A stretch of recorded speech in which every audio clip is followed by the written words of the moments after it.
My name's Peter Smith. I'm the designer of the Rocna anchor. I've been in the marine industry all my life as a boat putter.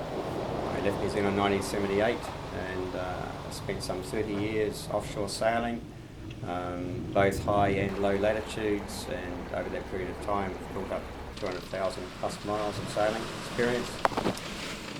The Rocna originally evolved from my dissatisfaction with the current anchors that were on the market. I built a boat in England, Kiwi, 52 feet long, 28 tonnes, an expedition boat, heavy duty boat. It was always in the back of my mind that we would visit the ice, so she was built as a heavy plate aluminium boat, and what I knew about the type of boats and what was required of them I built into her. And there was nothing on the market that would hold that would give me the security that I wanted with a boat like Kiwi. I was continually dragging the appropriately sized anchors of the early generation anchors, and I tried and have used over my life every anchor that's been built on the market today.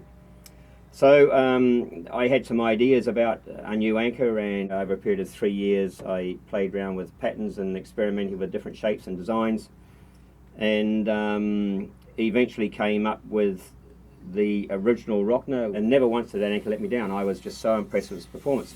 Experienced yachtsmen I knew saw and heard about the anchor and asked me if I would build them some one-offs, which I did, and again the same results. All those people were very impressed with the anchor. We had very, very good reports back.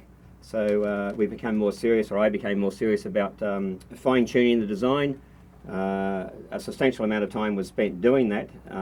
Beta samples, you might say, were built and put on various boats, and from all that feedback the Rocna as we know it today evolved. The Vulcan was developed after we designed the Rocna and had it on the market for some time. It was fairly obvious that the principles of the anchor were very, very successful, but we had a lot of market demand and feedback wanting a non-roll bar version. For example, modern powerboats with their what I call platypus bows, where the anchor comes up through a bow platform. Boats that have bowsprits, have prods. Any restriction in the front of the boat, the Vulcan was designed to fit that market. With the older generation anchors that I was using, there were a number of issues which we were able to resolve with the Rocna. Conventional wisdom with the articulating plows, for example, would be you would drop the anchor and you would drag it back until it's set. Usually you would drag it between 15 and 20 metres as a minimum, sometimes more, and 2 out of 5 times you would have to pick the anchor up and reset it because it just would not set. And similar sorts of problems, the claw types had a different type of problem. They would set reasonably quickly, but they had very, very low holding power, and we had what we call a hop and skip situation with them, so you could never rely on them once you start applying a lot of force.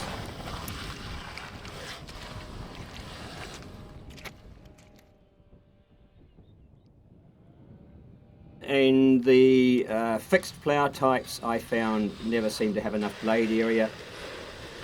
We dragged them in soft mud regardless of how we set them and how much chain we had down.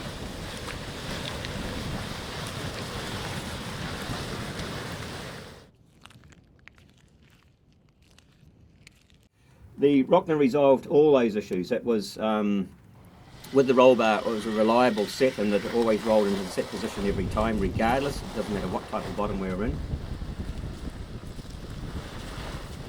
It set invariably within its own length, so it was very, very quick set. And the holding power, because of the large blade area, was phenomenal. It was just, we just never ever questioned holding power anymore. The original Rocna was a complete step up in the anchoring game, and we needed to keep the same features in the Vulcan. We wanted to be able to give to the Vulcan market, or the people that would use a Vulcan, the same characteristics and the same benefits that we got from an original Rocna. It sets very quickly, but it will also set very deeply and provides quite phenomenal holding power, very reliably.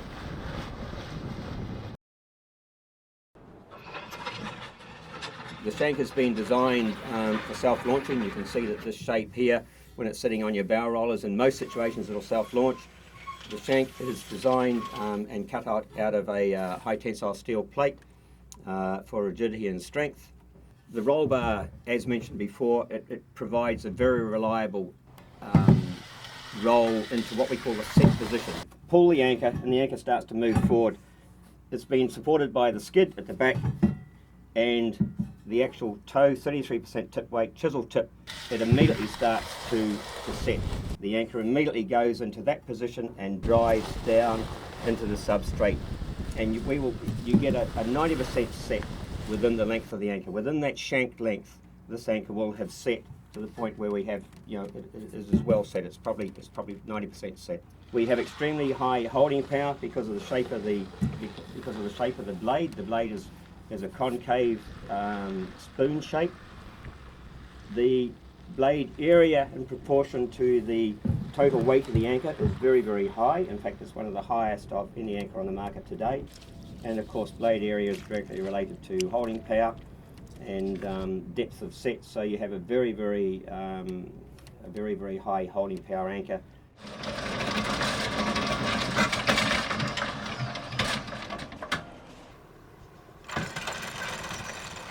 And when I designed the Vulcan, we started out, the original principle of the design was to use the basic blade shape of a Rocna, which was very, very successful. It's one of the most efficient shapes you can use for an anchor in a fluid medium. The challenge was to produce an anchor that would roll as reliably as the Rocna. The Rocna uses the roll bar and it doesn't require dedicated tip weight. We wanted to produce something on a similar vein without the blunt instrument of huge amounts of tip weight. And we finally cracked that with the shape of the shank. As you can see, this curved shape is actually very critical. It's a very sophisticated shape that's been computer enhanced. And we married that with the roll palm on the back of the anchor. Those two work together in such a way that the anchor rolls extremely successfully, almost as well as a Rocna with its roll bar. And I was looking to repeat and try and duplicate all the leading characteristics of the original Rocna, which is the leading anchor on the market today. One of the main features is on deployment, the anchor will set very, very quickly, usually within its own length. It sets very hard, it sets very deep, and it will set in all bottom substrates. All those factors combine to produce enormous holding power. Canada Metal Pacific brings a strong quality control background to partner with the stringent design requirements of the Rocna anchor family. Canada Metal Pacific developed strict procedures and processes that control the metallurgy and the dimensions of their products. When Canada Metal Pacific took over the Rocna family of products, they overlaid these procedures onto the anchor production. Some of the elements of this program include material traceability. Through tracking numbers embossed on the anchors, it's possible to trace the steel used in the anchors back to the original material certificates. There's multiple inspection points during the production of the anchors, both at the sub-assembly phase and at final assembly, that are managing and monitoring multiple elements of the design through careful quality control manuals and procedures. Robotic welding is used in the production of the anchors to ensure consistency from one unit to the next. For galvanized anchors, hot dip galvanizing ensures a durable finish and is carefully monitored to ensure the composition and thickness of the galvanizing layer.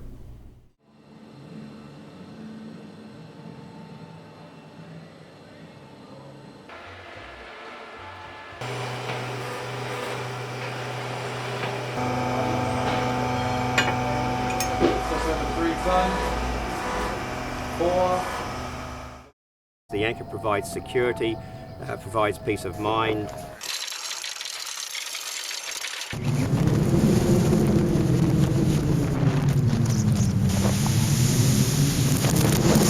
And over a period of years, I just became very, very confident and secure in my anchoring over years of anchoring, literally thousands of sets. I have virtually never had a drag, I've never had a failure. And of course there's always exceptions to the rule, but the anchor is extremely reliable and you certainly feel very secure sitting on it.